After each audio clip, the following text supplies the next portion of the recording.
Welcome to the OMA podcast, where small business owners thrive by mastering the art of managing relationships. As an entrepreneur, you know that relationships are the lifeblood of any successful business. We'll help you unlock your full potential with powerful tools and strategies to lead your team to the unique challenges that all small business owners face. Are you ready for growth and success? Let's dive in.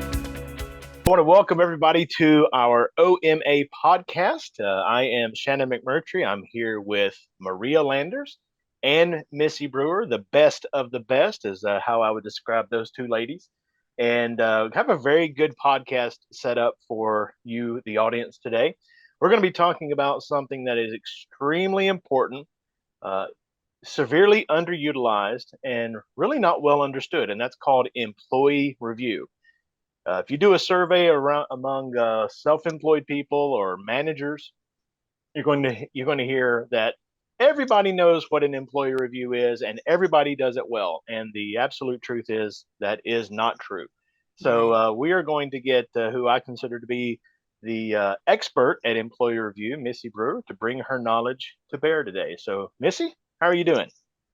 I'm doing great. Thank you. You're welcome. Where we start is really just an honest assessment of what you've seen out there that people are calling employee reviews, and how your tool maybe differs.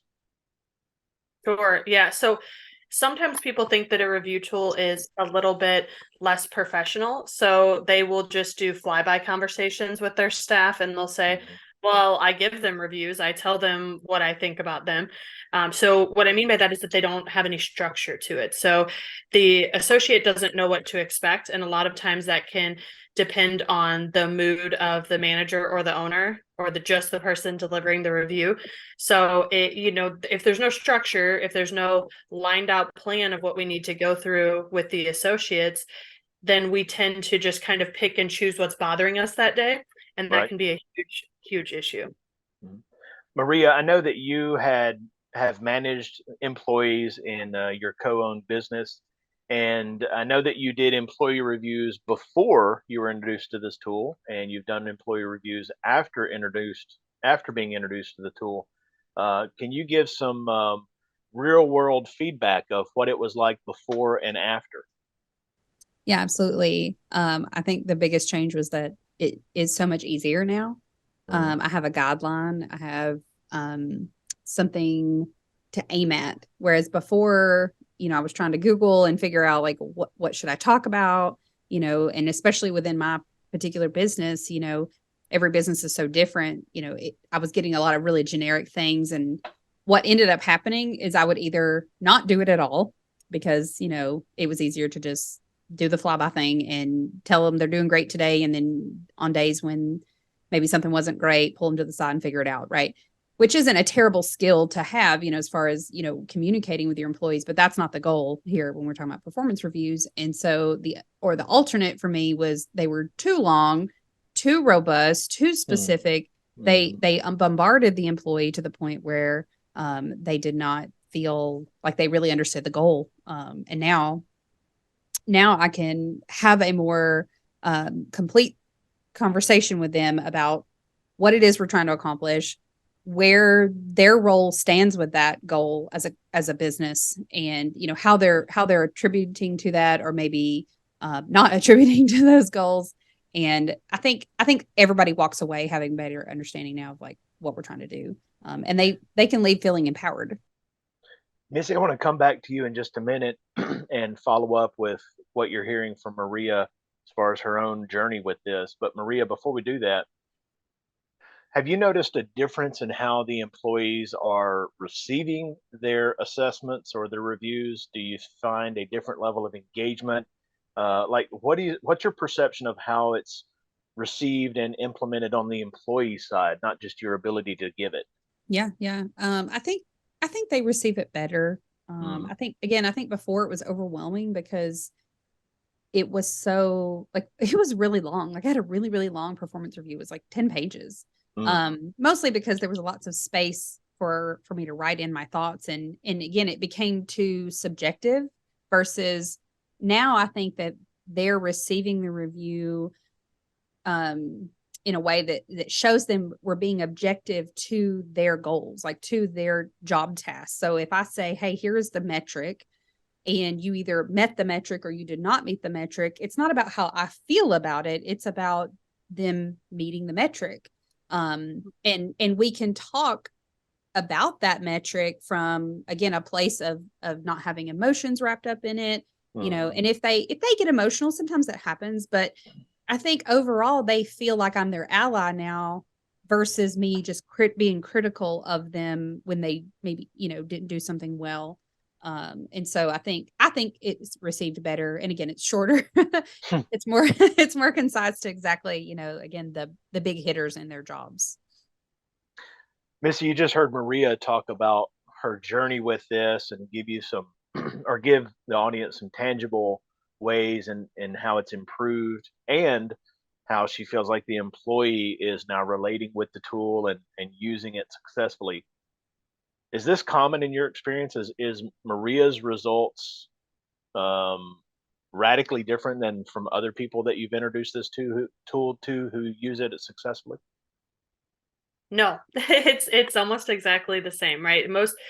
Even whenever someone is new and they're starting out delivering a review tool and they're fumbling and they're making mistakes and they're having errors occur during the review tool, whether that be in saying something in a way that they didn't mean to say it, or just displaying the review tool and it's maybe they didn't type it and it's more sloppy handwriting and they're nervous. All of those things, they still have a better result with the associate because the associate understands the expectations. So what happens a lot is that we hire people into our business and we haven't actually taught them what the expectations are within inside of the business. So they're very lost and confused. And then we talk to them periodically and say, here's what I want you to do. And sometimes what I find with owners or operators or managers is that what's happening is they are actually changing the rules of the game as they go, right? So today I wanted you to open up and turn the lights on first thing. Well, tomorrow I want you to do it the other way around, right? I want you to come in and lock the door behind you first and then turn the lights on so no one comes in, right? So without having structure to it, which is something we'll talk more about later as far as SOP is concerned. But that's the same idea, is that the associates with their review, they don't actually know what their job is. So they don't know what's expected of them. So you'll find a lot of, even if it's you're having those complicated conversations during a review of areas that need improvement, you'll find that associates are actually more relieved whenever they leave the review versus just those flyby conversations. Because you could be catching an associate, Maria, back in the day, whenever you would help an associate or give them an idea of what they did wrong, you may be doing that in between a patient, right? In between their interaction with a patient. So now instead of focusing their energy on loving and supporting and empowering this patient, they're still tied back to that negative comment that you had made to them.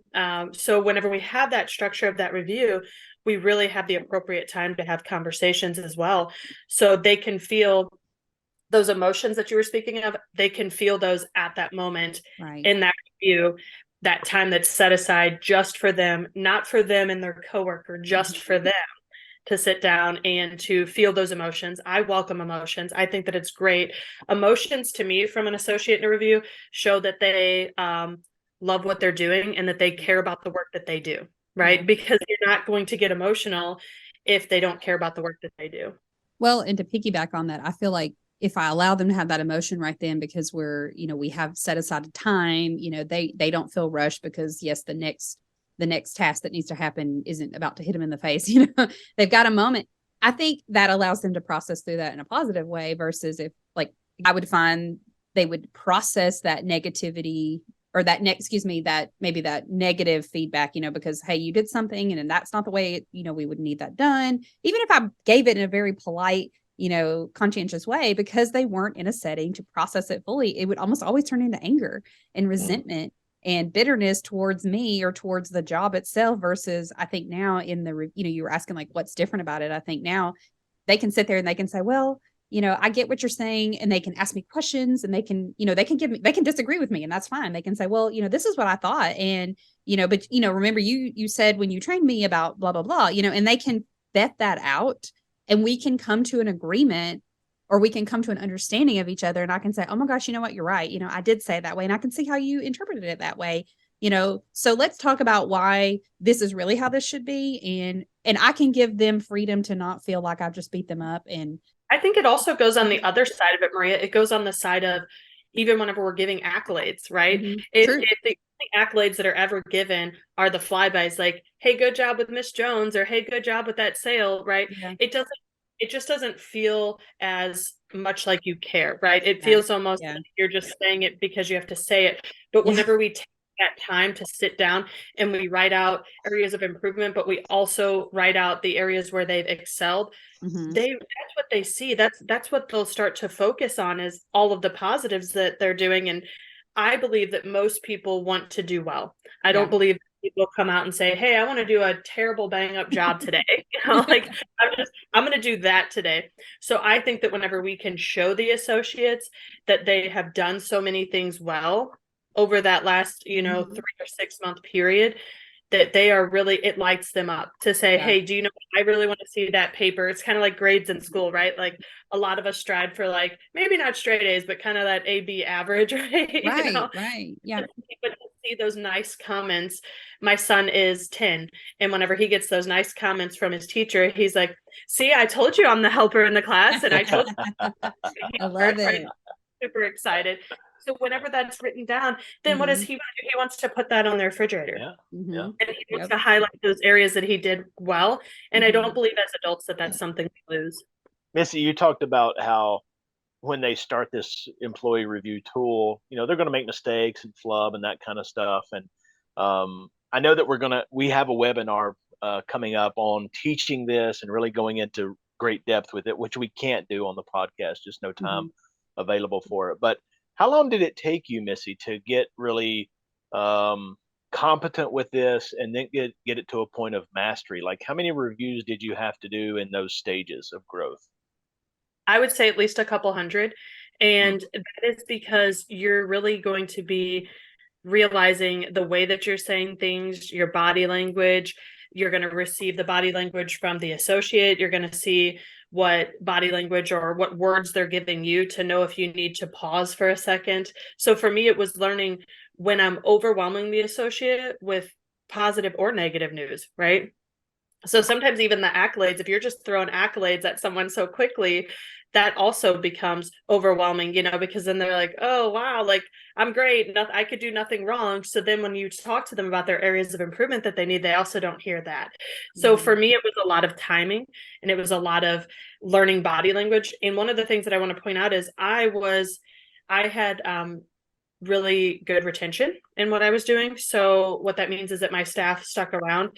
So I was able to deliver the same review tool to an associate 3 or maybe even 4 times before I really felt that I had really, really, really made good traction with them, right? And that I could tell that I felt great when I left the review, and that they felt great whenever they left the review, that everybody was understood too. So for me, it was even if we left the room feeling a little bit deflated because it was a lot of complicated conversations that occurred, there was an understanding that was had not only from me to them, but from them to me, to where I could say, if I was doing something wrong in the review, like I was I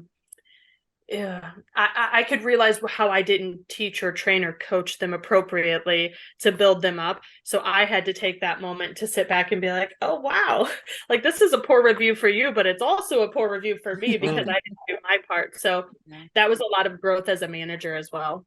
So what would you say?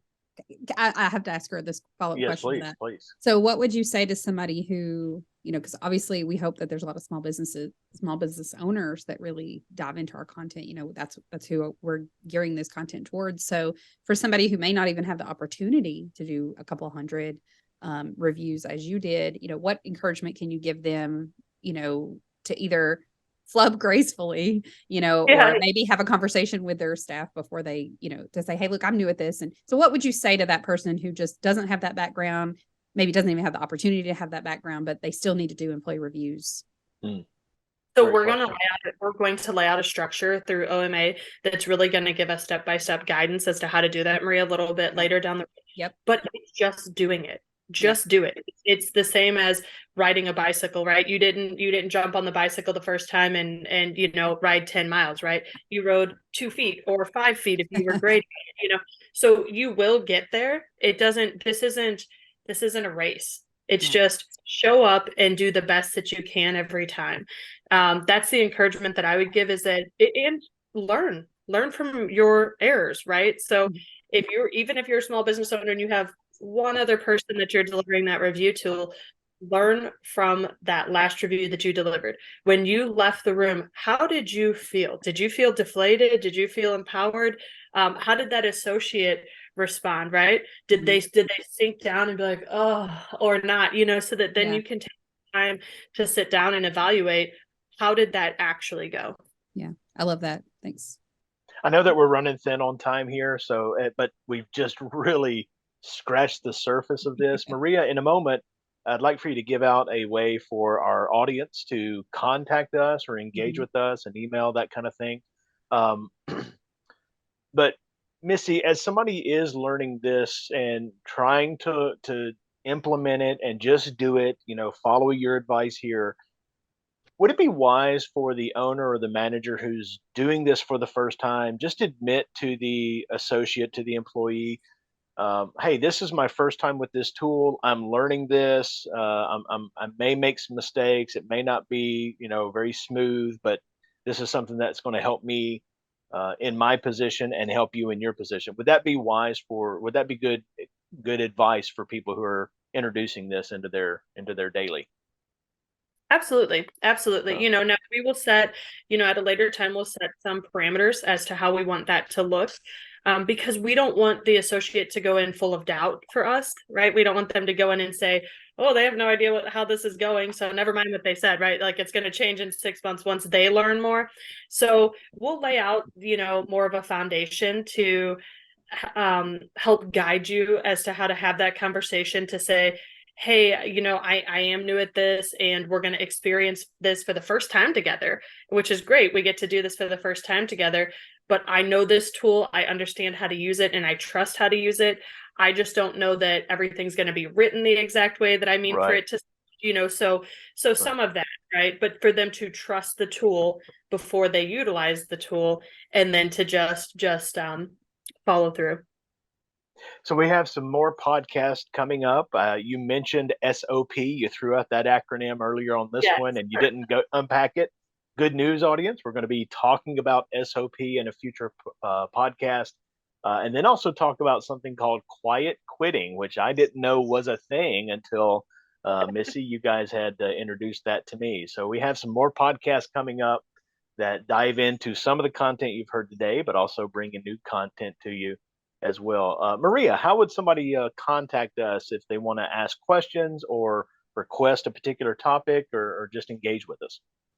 Yeah, they can visit omaadvisors.com. That's with an extra S at the end, OMA Advisors.